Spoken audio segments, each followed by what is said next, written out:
Assalamualaikum warahmatullahi wabarakatuh. Alhamdulillah rabbil alamin wa bihi nasta'inu ala umuri dunya waddin wa ala alihi wa sahbihi wa barik wasallim ajma'in la nabiyya ba'dah.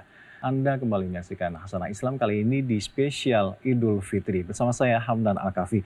Dan di hari Nan Fitri ini pemirsa, mudik salah satu sarana silaturahim untuk memperkuat tali persaudaraan antar sesama muslim. Dan alhamdulillah di tahun ini kita sudah diperbolehkan mudik oleh pemerintah meski harus tetap mematuhi protokol kesehatan Anda dan juga sudah melengkapi vaksin yang ada. Namun apa saja sih hikmah silaturahim ini, dan kita langsung akan membahas dalam Hasanah Islam kali ini dengan guru-guru kita di sini. Sudah ada Prof. Nasaruddin Umar. Assalamualaikum Prof. Waalaikumsalam warahmatullahi Syukran jazilan, terima kasih telah hadir bersama kami di Hasanah Islam kali ini. Prof, setelah 2 kali puasa, 2 kali lebaran, kita tidak boleh untuk mudik pulang kampung bersilaturahim seperti tradisi kita sebelum-sebelumnya. Nah, kali ini sebenarnya Prof, bagaimana Islam memandang tradisi mudik untuk bersilaturahim ini? Tafadhal Prof. Oke.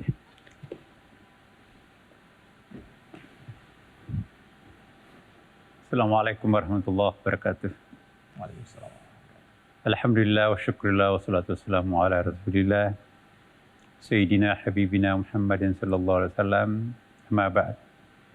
Para pemirsa yang dimuliakan Allah Subhanahu wa taala, akhirnya bulan suci kesayangan kita ini juga akan meninggalkan kita. Dan semoga bulan suci Ramadan ini melaporkan kebaikan kita. Jangan melaporkan kemalasan kita ya. Kalau boleh kita pesankan seperti itu. Amin. Hari ini dan seterusnya kita akan menguji apakah kita punya dampak positif dari Ramadan ini atau tidak. Kalau kita akan kembali kambuh seperti sebelumnya, dosa kembali kita ulangi, ya, kemaksiatan kembali kita lakukan lagi, mulut kembali berbohong, mata kembali mengintip, kaki kemana-mana lagi, maka itu artinya kita nggak dapat apapun dari bulan Ramadan. Kam min sha'imin laisa lahu jazaa'ul ju'i wal atash. Ya, betapa banyak orang yang berpuasa tidak ada yang dia peroleh kecuali lapar dan dahaga saja. Tapi sebaliknya, kalau orang itu punya kualitas Ramadan, maka itu ada efek, ada energi di dalam dirinya untuk berani mengatakan no terhadap kebatilan, kemaksiatan, kedurhakaan dan dosa. Dan sebaliknya ada energi yang sangat yes, kokoh untuk melanggengkan kebaikan, ya, keutamaan-keutamaan itu. Jadi para pemirsa, apa yang seharusnya kita lakukan pada saat kita berada pada suasana hari Raya Idul Fitri? Tentu kalimat syukur, ya. Karena kita sudah melakukan kewajiban-kewajiban kita, kita jadi al-faizin, jadi pemenang, ya. Kita menjadi the winner setelah mengalahkan nafsu kita.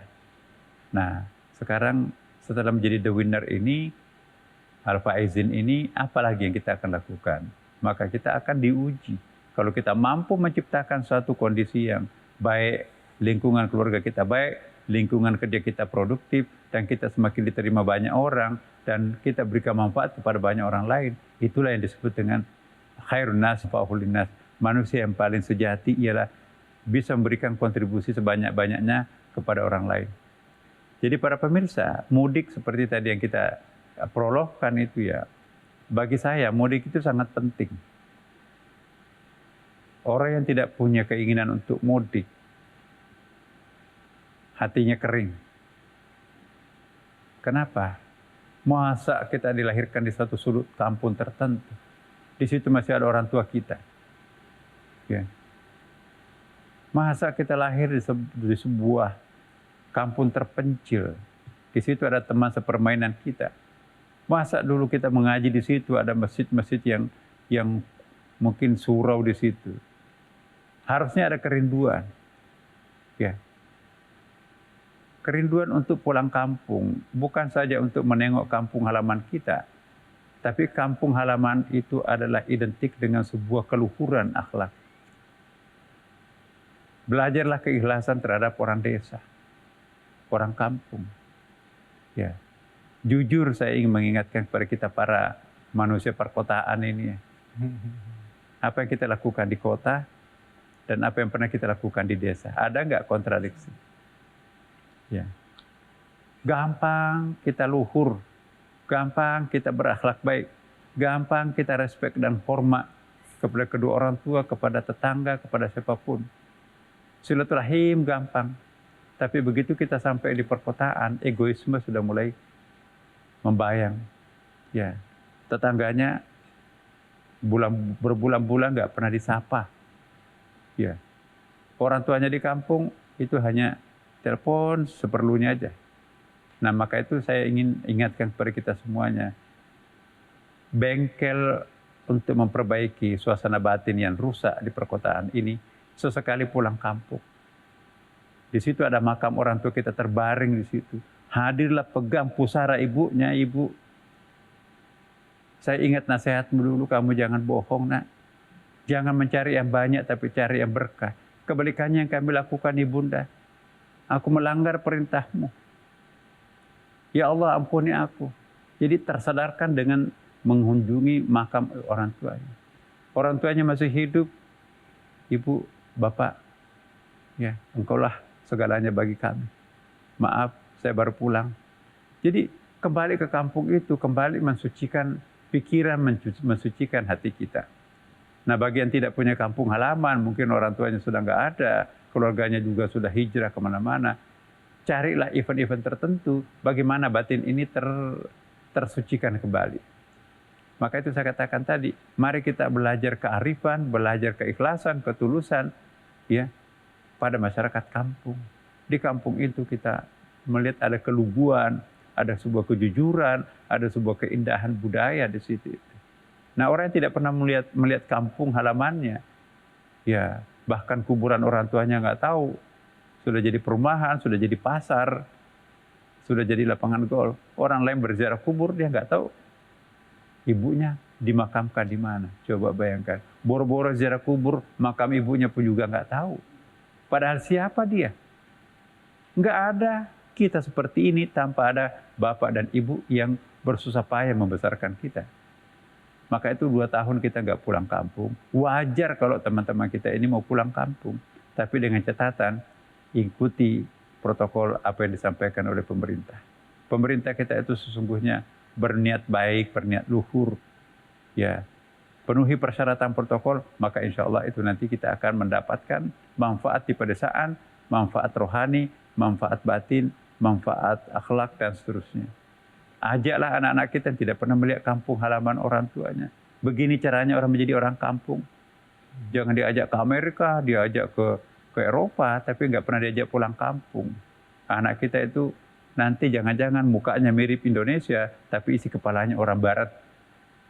Nah, belajarlah kearifan. Kita dari kampung, nggak apa-apa ke luar negeri, tapi ajak juga pulang kampung. Dia kuasai negara lain, tapi kampungnya dia nggak hafal. Kita lanjutkan setelah pesan berikut ini. Baik. Syukran jazilan Prof. Nasar terkait dengan bagaimana hikmah silaturahim, dan juga tadi semoga kita selalu mendapatkan energi hikmah dari Ramadan tadi, mendapatkan energi untuk selalu bisa melawan kebatilan dan kemaksiatan, dan bisa mendapatkan energi untuk selalu menegakkan amal kebaikan. Semoga kita selalu berada di jalan kebaikan, di jalan Allah Subhanahu wa Ta'ala. Hasanah Islam akan kembali untuk Anda usai jeda berikut. Tetap bersama kami. Jadi kalau kita mengatakan silaturahim, berarti menjalin komunikasi dengan makhluk Allah. Jadi kita kan selama ini silaturahim itu konotasinya silaturahim dengan manusia kan.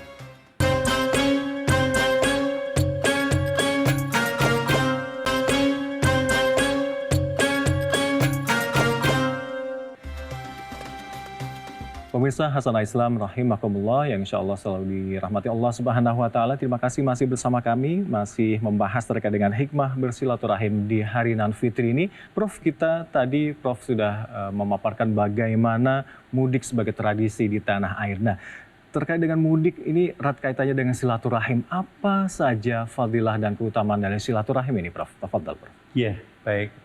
Apa sih silaturahim itu? Sila itu bahasa Arab itu to connect.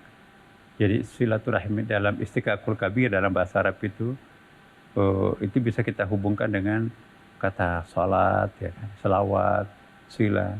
Jadi dalam bahasa Arab itu yang mirip-mirip kosakatanya itu juga punya kemiripan arti sebetulnya.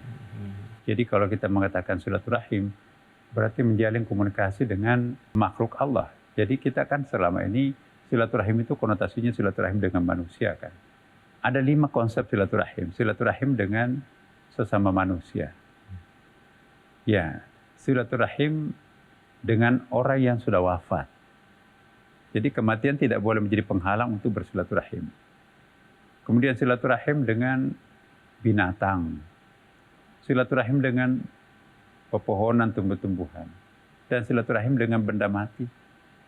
Silaturahim dengan malaikat, jin. Silaturahim itu bukan hanya untuk lebaran, salam-salaman. Orang yang sudah wafat kita lupakan. Maka itu dalam tradisi Betawi kan, habis lebaran menjelang puasa, itu ziarah kubur banyak sekali. Karena itu tadi, bahwa kematian tidak pernah menjadi penghalang untuk kita berkomunikasi dengan siapapun. Dia pindah kamar kok. Kamar kita di sini di alam fana, dia pindah ke kamar sebelah alam barza. Nanti kamar terakhir akhirat itu kan. Nah silaturahim ini bukan hanya sesama umat Islam kan. Walaqad karamna bani Adam, Allah memuliakan anak cucu Adam, apapun agamanya, apapun etniknya, apapun jenis kelaminnya, apapun keluarga negaraannya, perlu kita bersilaturahim. Ya. Inilah yang disebut dengan ukhuwah basyariah, apalagi ukhuwah wataniyah kan kita sebangsa kan. Jadi hubungan primordial kita itu juga sangat kuat itu juga. Nabi mencontohkan silaturahim dengan binatang. Ketika untanya dan kudanya akan digantikan oleh sahabat karena sudah tua kan. Jadi kendaraan dinasnya mau diganti nih. Kata Nabi, lihat unta itu meneteskan air mata sama dengan kuda. Ingin aku dudukin untuk menyampaikan dakwah. Tapi harus diganti dengan kendaraan lain. Jadi banyak sekali itu. Satu saat Rasulullah itu ya dipanggil-panggil oleh kijang. Ya Rasulullah tolong. Oh. Akhirnya Nabi mendekati Al-Ghazal kijang ya. Tolong dilepaskan ikatan tali ini. Oh bukan hak saya untuk melepaskan Anda. Kenapa? Aku baru melahirkan beberapa ekor anakku, tapi ditangkap oleh penghuni kemah ini. Penghuninya nggak tahu kemana. Nah, saya berjanji akan datang ke sini setelah memberi air susu anak-anakku. Dilepas, lari sekencang-kencangnya. Tidak lama kemudian, datanglah dalam keadaan air susunya sudah kempes. Ya, begitu diikatkan kembali, yang punya kemah datang.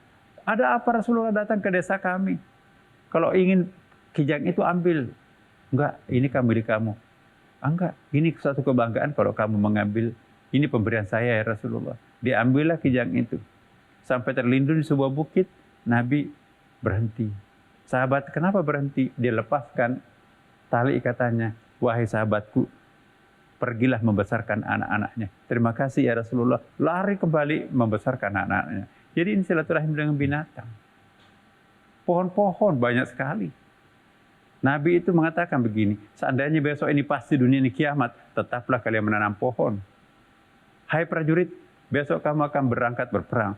Jangan sampai kamu mematahkan ranting pohon, apalagi membakar tanaman orang. Pelihara pepohonan, pelihara tanaman itu. Jadi sahabat Nabi itu tumbuh-tumbuhan. Maka itu kalau Nabi pergi kemana-mana, itu pohon-pohon itu bisa bergerak melindungi Nabi pada saat buang air. Itu ada hadisnya tuh, itu mukjizat Nabi. Nah, kemudian Nabi juga bersahabat dengan benda-benda mati. Nah, ketika ada seorang perempuan, boleh nggak saya gantikan mimbar ini ya Rasulullah? Masa masih menggunakan mimbar tua, batang kurma, pelapa kurma? Umat Islam sudah besar. Kebetulan budak saya, kata perempuan itu, tukang kayu. Menjelang salat Jumat dimulai, datanglah 2 budak itu menggendong mimbar kayu. Bongkar mimbar tua itu. Alangkah kagetnya jamaah karena mendengarkan suara isak tangis seperti bayi. Nabi berdiri, kalian kaget. Dari mana datangnya suara-suara isak tangis kecil itu? Yang menangis itu, mimbar bekas itu masih ingin aku duduki menyampaikan khutbah, tetapi digantikan oleh mimbar kayu yang baik ini. Datanglah Nabi menghampiri. Wahai sahabatku, apa yang kau minta? Mau enggak aku tanam di pinggir kali, aku berdoa, engkau akan hidup kembali atas izin Allah. Masya Allah. Atau engkau akan nanti memberi makan penghuni surga di akhirat. Nah, rupanya jawabannya nggak kedengeran. Sahabat berdiri, jawabannya apa Rasulullah? Kata Nabi, dia meminta supaya memberi makan penghuni surga. Selesai salat Jumat, sahabat yang bertanya itu menggendong bekas mimbar itu pulang ke rumahnya. Ini bukan mimbar biasa. Bisa menangis penghuni surga dan bisa berbicara dengan Rasulullah. Di depan Rasulullah dia gendong. Jadi memelihara barang antik itu bukan bid'ah. Contohnya itu. Akhirnya apa yang terjadi? Dalam riwayat hadis itu disebutkan nanti mimbar itu hancur baru dibuang. Nah, jadi para pemirsa, silaturahim itu bukan hanya untuk manusia, hewan, pasir pun juga. Ya, Nabi memungut 7 pasir. Hai Utsman, pernah nggak mendengarkan tasbihnya pasir? Enggak. Coba tangannya. Dengarkan. Nggak ada suaranya Rasulullah. Tempelkan di telinganya. Oh iya ya, seperti bunyi lebah. Itu bukan bunyi lebah, tapi itu tasbihnya pasir. Kasih tangannya Abu Bakar, kasih tangannya Ali, kasih tangannya Umar terakhir. Oh iya ya. Jadi itu bukti bahwa pasir itu bisa bertasbih, cuma walakin la ta'lamuna tasbihahum, kita yang tidak paham tasbihnya mereka. Jadi para pemirsa, kalau ingin menyempurnakan silaturahimnya, jangan hanya bersilaturahim terhadap manusia, silaturahim dengan pepohonan, silaturahim dengan binatang, tumbuh-tumbuhan, benda mati, air, dan sebagainya. Karena semuanya itu adalah hidup di mata Allah Subhanahu wa taala. Demikian, wassalamualaikum warahmatullahi wabarakatuh. Waalaikumsalam. Tafadhal, Prof. Masya Allah, Prof. Banyak sekali ilmu yang kita dapatkan terkait dengan bagaimana hikmah silaturahim di hari Nan Fitri ini. Semoga menambahkan hasanah keilmuan dan keislaman kita. Amin ya rabbal alamin. Prof, terkait dengan tema kita kali ini, apa yang bisa disimpulkan dari pertemuan kali ini? Tafadhal, Prof. Ya, pertama silaturahim itu betul-betul perlu selalu dihidupkan di bumi Pancasila, bumi Indonesia ini. Karena itu memang persatuan Indonesia itu paralel dengan ajaran-ajaran agama Islam kita atau ajaran agama apapun di Indonesia ini ya. Jadi silaturahim itu apalagi Idul Fitri ini, ya terimalah saudara-saudara kita yang mengucapkan salam, selamat kepada kita kan. Banyak nanti kan WA itu ya, selamat hari Idul Fitri dari bermacam-macam agama dari luar negeri juga kan. Nah, sebagai seorang yang baik, balaslah terima kasih ya kan. Bagi kita jangan hanya itu, tetapi juga buktikan bahwa kita bisa berbagi. Ada zakat fitrah, ada zakat mal, ada sedekah infak jari yang bisa kita berikan kepada mereka ya. Kalau kita nanti pulang kampung ya periksa semua gudang, lemari-lemari kita yang tidak pernah dipakai, isinya itu ada sudah 2 tahun nggak pernah dipakai. Bawa 1 koper itu ke kampung. Insya Allah itu akan laris manis. Sepeda bekas, buku-buku anak-anak kita sudah nggak dipakai lagi. Ya, di sana akan lebih bermanfaat. Di sana lebih bermanfaat, ya kan. Jadi kosongkan semua gudang, menangis, merintih semua penghuni gudang itu, buka semua di atas lemari, di bawah lemari, box itu apa, berikan. Bahkan termasuk mungkin TV gendutnya, sekarang kan semuanya serba plasma ya kan, remote. Nah, taruh aja depan rumah, sujud syukur para pemulung itu kan. Sedikit artinya buat kita, besar artinya buat mereka. Masya Allah, Masya Allah. Syukran jazilan Prof. Nasaruddin Umar terkait dengan bagaimana hikmah silaturahim di hari Nan Fitri ini. Hasanah Islam akan kembali untuk Anda usai jeda berikut dengan tausiah dari Profesor Mahfud MD. Tetap bersama kami. Barang siapa di antara kamu yang ingin banyak rezekinya dan ingin panjang umurnya, perbanyaklah silaturahim. Jadi silaturahim itu memperbanyak rezeki, memperpanjang umur.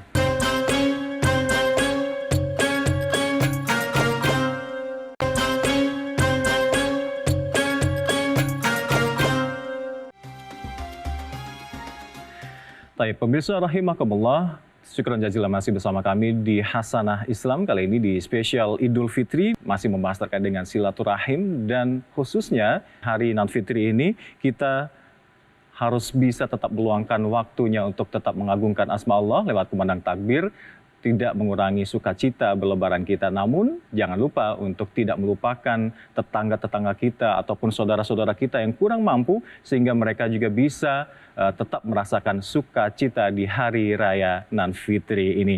Dan sudah bersama kami di sini guru kita semua, Prof. Mahfud MD. Assalamualaikum, Prof. Waalaikumsalam. Syukran jazilan Mas Alka, waktunya. apa kabar? Alhamdulillah bihair syukran. Sehat. Dan kita kali ini, Puasanya lengkap. Masya Allah. Ini terkait dengan di hari Nan Fitri ini, Prof. Iya. Kita bersuka cita tentu saja di hari kemenangan ini, bersilaturahim dengan saudara-saudara kita, Iya. penuh kegembiraan, mungkin makanan berlimpah ruah di Makanan sana-sini, berlimpah ruah, ya. berkumandang takbir di sana-sini. Tapi satu yang jangan lupa ya, Prof ya, tetangga-tetangga kita, saudara-saudara kita mungkin banyak yang tidak bisa ikut bersuka cita dalam merayakan hari raya Nan Fitri ini. Tafadhal.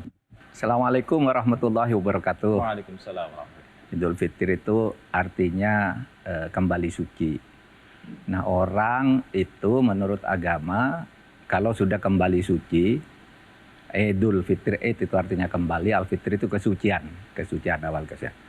Artinya dia harus bersih betul. Nah, salah satu penanda bagi perilaku orang bersih itu adalah orang yang banyak silaturahim. Nah, Idul Fitri ini sering dikaitkan dengan istilah silaturahim. Kalau di dalam Al-Quran itu ada dikatakan Muhammadur Rasulullah walladzina ma'ahu asyidda'u 'alal kuffar ruhama ubainahum. Orang begitu Rasulullah itu tegas kepada kemungkaran, tetapi saling kasih di antara mereka. Ada yang mengatakan bahwa ya kok itu kan saling kasih di antara pengikut Rasul. Sebenarnya itu konteks ayatnya saja. Kalau di dalam keseluruhan ajaran Islam itu misalnya ada kata hablum minallah wa hablum minannas. Artinya silaturahim itu hubungan-hubungan yang baik, tali kasih di antara manusia setelah berhubungan dengan Allah. Tali kepada Allah dan pertalian di antara sesama manusia. Bahkan ada kata juga kalau di Al-Quran itu siapa orang yang uiddat lil muttaqin itu. Orang yang bertakwa itu yang dijanjikan ampunan oleh Allah itu siapa? Disebutkan salah satunya wal afina anin nas, saling memaafkan di antara manusia. Jadi silaturahim itu di antara manusia, bukan di antara muslim saja. Nah, itu salah satu tanda fitrah. Jadi ini lintas agama ya, Prof? Iya, iya. Masya Allah. Lintas kemanusiaan, lintas agama. Nah, jadi di antara salah satu orang yang fitrah itu adalah orang yang mau saling memaafkan dan membangun silaturahim. Bahkan begitu pentingnya silaturahim ini sehingga Rasulullah itu mengatakan barang siapa di antara kamu yang ingin banyak rezekinya dan ingin panjang umurnya, perbanyaklah silaturahim. Jadi silaturahim itu memperbanyak rezeki, memperpanjang umur. Nah, ini penting nih. Karena ini maknanya simbolik. Masa silaturahim panjang umur, masa silaturahim banyak rezeki. Jadi makna simboliknya itu silaturahim itu membangun jaringan kalau di dalam bisnis. Bahasa marketingnya networking ya? Networking kalau di dalam bahasa bisnis. Karena misalnya kalau Anda sering bersilaturahmi akan sering ketemu dengan peluang. Anda sakit misalnya, ingin sehat kan?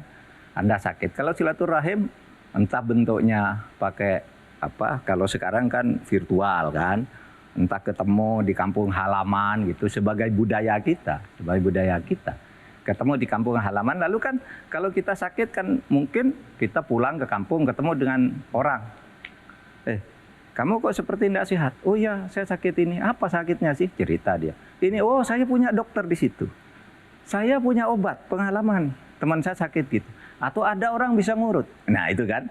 Jadi kalau silaturahim tidak menutup diri terhadap pergaulan dengan penuh kasih sayang gitu, maka dia akan mendapat obat dari penyakitnya. Oleh sebab itu mari kita maknai silaturahim itu dalam arti dinamis sebagai membangun jaringan kerja agar kita bisa maju. Dan di situ ada kata silaturahim. Ya, silaturahim membangun kasih sayang. Ya, menjalin kasih sayang. Itu apa artinya? Di situ ada kata rahim itu kasih sayang itu, di situ ada makna kejujuran, ya, ketulusan di dalam bersahabat, tidak curang, tidak ingin mencari menang sendiri, kan gitu kan? Di situ ada kasih sayang. yang bisa kita bangun. Nah, indahnya Mas Alka, di Indonesia itu silaturahim itu lahir dalam bentuk budaya Idul Fitri. Ya, Idul Fitri di mana orang saling mengunjungi, saling berkirim salam. Dulu waktu saya masih mahasiswa gitu, bahkan sesudah jadi menteri juga di tahun 2000-an itu, orang kan masih suka kirim kartu lebaran kan, kartu lebaran. Nah sekarang orang bisa telepon, bisa WA WhatsApp, dengan berbagai gurauan yang macam-macam. Itu semua menyambung silaturahim. Dan biasanya lalu saling bertukar informasi. Kamu sekarang di mana? Ada kerjaan enggak di tempatmu? Gitu. Dan tadi saling menukar informasi tentang peluang-peluang kerja, peluang bisnis. Bahkan kalau di dalam jaringan yang lebih luas sekarang ini bisa lintas negara, lintas bangsa, lintas agama, kita membangun jaringan itu dalam bentuk itu. Nah kalau sifatnya ritual dalam ajaran agama, kalau kita salah kepada seseorang, segeralah minta maaf. Ritualnya kan, segeralah minta maaf kalau salah, nggak usah nunggu lebaran, ubudiyahnya. Ritualnya, tapi sosialnya kita bisa mengimplementasikan di dalam berbagai cara sesuai dengan kebutuhan budayanya. Oleh sebab itu di berbagai negara bermacam-macam cara berlebaran, cara bersilaturahim di hari raya ini. Masya Allah, syukron jazilan Prof. Mahfud MD terkait dengan bagaimana keutamaan atau fadilah silaturahim yang marak sekali kita lakukan khususan di Hari Raya Idul Fitri yang terkait dengan mudik tradisi yang terkenal di Indonesia ini ya Prof. Ya. Kita akan membahas hal lainnya terkait dengan sukacita di Hari Nan Fitri ini, terkait dengan bagaimana kita silaturahim, dan juga satu hal yang penting lagi adalah kita berbagi sedekah atau zakat yang jangan kita lupakan di Hari Raya Nan Fitri ini. Tetap bersama kami pemirsa di Hasanah Islam. Dosamu tidak akan diampuni yang terkait kesalahanmu terhadap sesama manusia. Oleh sebab itu mari kumpul ke sini. Kata Sunan Bonang, kumpul ke sini di hari lebaran ini apa? Saling memaafkan. Dengan saling memaafkan, orang baru bisa bersih itu kalau sudah saling minta maaf.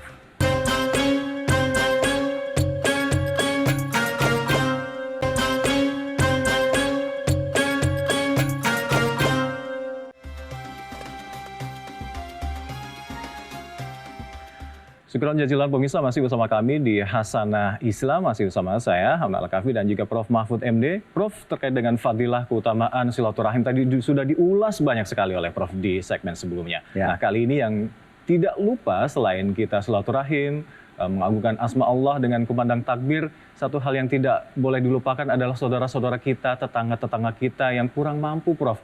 Jangan sampai kita berpesta pora banyak makanan di rumah kita, tapi tetangga kita tidak bisa merasakan sukacita tersebut, Prof. Tafadhol, Prof.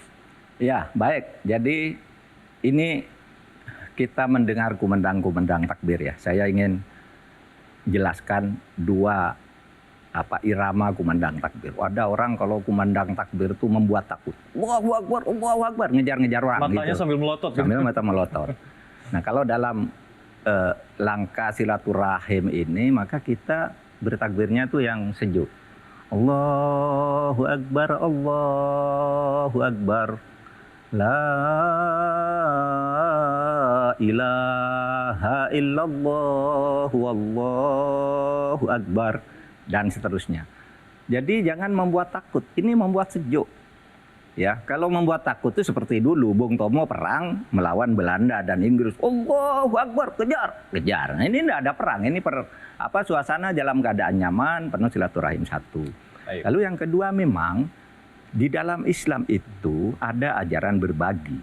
Nah, oleh sebab itu di dalam Islam itu ada perintah orang harus bekerja keras untuk memperoleh kekayaan duniawi. Ikmal lidunyaka ka'annaka ta'ishu abadan, bekerjalah kamu seperti kamu akan hidup terus. Wa mal li akhiratika ka'annaka tamutu qadan, tapi juga beribadah. Kamu seakan-akan kamu besok akan mati. Masya Allah. Nah, dari situ kemudian dalam membelanjakan harta itu, maka ada apa yang disebut sedekah. Sedekah itu ada cabangnya. Satu, zakat. Ya, infak itu melahirkan cabang zakat, suatu kewajiban dengan jumlah tertentu, lalu ada namanya yang sodakoh. Sodakoh itu pemberian sukarela. Nah oleh sebab itu lalu ada kewajiban bagi setiap kita yang hidup dan bernafas pada tanggal 1 Ramadan. 1 Ramadan saja, nanti di akhir Ramadan harus membayar zakat fitrah. Zakat jiwa ya Prof ya? Iya, zakat jiwa bayar. Bagi yang punya kelebihan, keluarkanlah sedekahnya. Kalau kewajiban tuh ya 2,5 kilogram ya beras. Tapi kalau kelebihan mungkin Anda punya uang 5 juta, 10 juta, bagi-bagi saja. Itu lebih bagus. Nah oleh sebab itu orang yang kemudian duafa, fakir, miskin, itu kemudian dia akan mempunyai kesempatan untuk ikut bergembira di hari raya itu. Bahkan kalau Nabi, kurma saja boleh diberikan gitu. Nah saya ingin sampaikan apa dulu yang dilakukan oleh Sunan Bonang yang menimbulkan tradisi lebaran. Gini kata Sunan Bonang, sederek-sederek para santriku, kamu katanya kalau berpuasa bulan Ramadan itu seluruh dosamu itu sudah diampuni oleh Allah. Man shoma Ramadan imanan wahtisaban ghufira lahu ma taqaddama min dzambi. Kalau siapa puasa Ramadan akan diampuni segala dosanya yang telah lalu. Tetapi kata Sunan Bonang, dosamu tidak akan diampuni yang terkait kesalahanmu terhadap sesama manusia. Oleh sebab itu mari kumpul ke sini. Kata Sunan Bonang, kumpul ke sini di hari lebaran ini apa? Saling memaafkan. Dengan saling memaafkan, orang baru bisa bersih itu kalau sudah saling minta maaf. Oleh sebab itu mari kumpul ke sini saling memaafkan lahir batin. Itu adalah tradisi Islam Indonesia yang sangat indah. Tidak ada di negara lain sebenarnya tradisi lebaran seperti Indonesia, saling berkunjungi, saling memberi makan kupat bersama, itu semua mengandung simbol-simbol budaya yang Islami. Oleh sebab itu saya sangat heran ketika mengatakan Islam itu tidak boleh dikembangkan dengan budaya. Seluruh perkembangan Islam di seluruh dunia itu berkembang berdasar budayanya masing-masing tanpa kehilangan prinsipnya. Suatu saat Nabi berkumpul dengan para sahabatnya, lalu Nabi bertanya begini, wahai sahabatku, atadruna manil muflis. Tahukah kamu siapa orang yang bangkrut nanti di hari akhirat itu? Orang yang bangkrut itu adalah orang yang sholatnya bagus ketika hidup, puasanya bagus, zakatnya bagus, tapi ketika hidup dia sering berbuat dosa kepada saudaranya, mencaci, memfitnah, memukul, menumpahkan darahnya dan tidak pernah minta maaf, maka dosa itu akan dibawa ke timbangan di akhirat nanti. Itulah orang bangkrut. Itulah al-muflis, kata Rasulullah. Orang yang merugi ya, Bro. Orang yang merugi. Nah, oleh sebab itu mari, mumpung ini dalam suasana lebaran, mari kita satu, bertakbir dengan khusyuk, meresapkan di dalam hati bahwa Allah lah pencipta, pelindung, dan penentu hidup kita. Kemudian berbagi di antara sesama agar rezeki kita juga dinikmati orang lain dan berkah kepada kita. Apa kita membayar zakat, ditambah sedekah dan infak-infak lain. Lalu yang ketiga, saling memaafkan di antara kita. Wal afina anin nas. Sekian. Assalamualaikum warahmatullahi Waalaikumsalam warahmatullahi wabarakatuh. Syukran jazilan Prof. Tafadhol, boleh. Balik situ. Silakan duduk kembali. Masya Allah, banyak sekali ilmu dan juga hasanah keislaman kita yang bertambah. Boleh singkat saja Prof, apa ibrah yang bisa dibagi untuk pemirsa di hari Nan Fitri ini? Singkat saja Prof. Banyak yang bisa digali, tetapi dalam waktu yang singkat ini saya ingin mengatakan jangan pelit, jangan keberatan hati untuk berbagi, karena setiap rezeki yang dibagikan itu akan mendatangkan berkah. Semakin banyak orang bersedekah dengan ikhlas mengeluarkan zakatnya, maka akan datang berkahnya.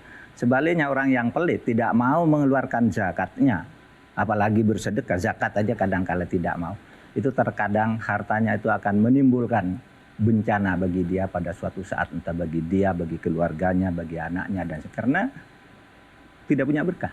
Oleh sebab itu kalau mau berkah, nafkahkan harta itu sesuai ya dengan kemampuan kita masing-masing dan dengan penuh persaudaraan gitu ya. Jangan sampai orang itu merasa terhinakan karena kita memberi dan sebagainya. Kan itu yang diajarkan di dalam Al-Quran itu kan. Kalau kamu memberi boleh saja diumumkan, tapi lebih baik kamu kasih aja diem-diem gitu kan.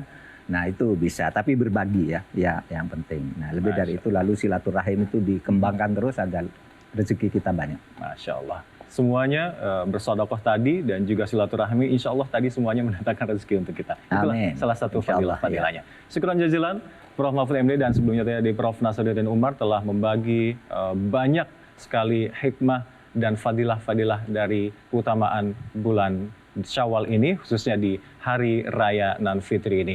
Syukran jazilan Prof, kita berjumpa kembali. Jangan bosan untuk bisa hadir kembali di sampai tahun depan. Allahumma amin ya rabbal alamin. Syukran jazilan. Dan pemirsa, kami akan kembali untuk Anda dengan episode-episode selanjutnya di Hasanah Islam, tentu saja dengan tema-tema yang menarik dan juga menambah keimanan dan keislaman kita.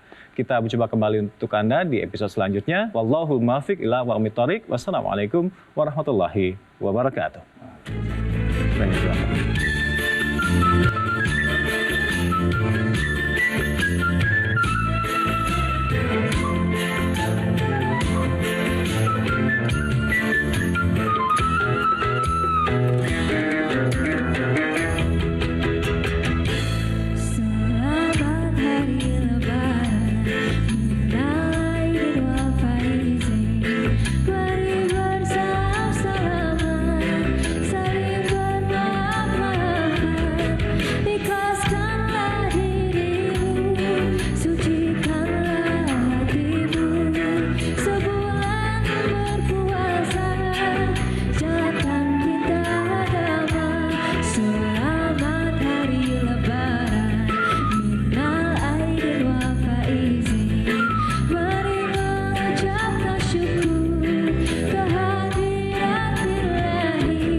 Metro TV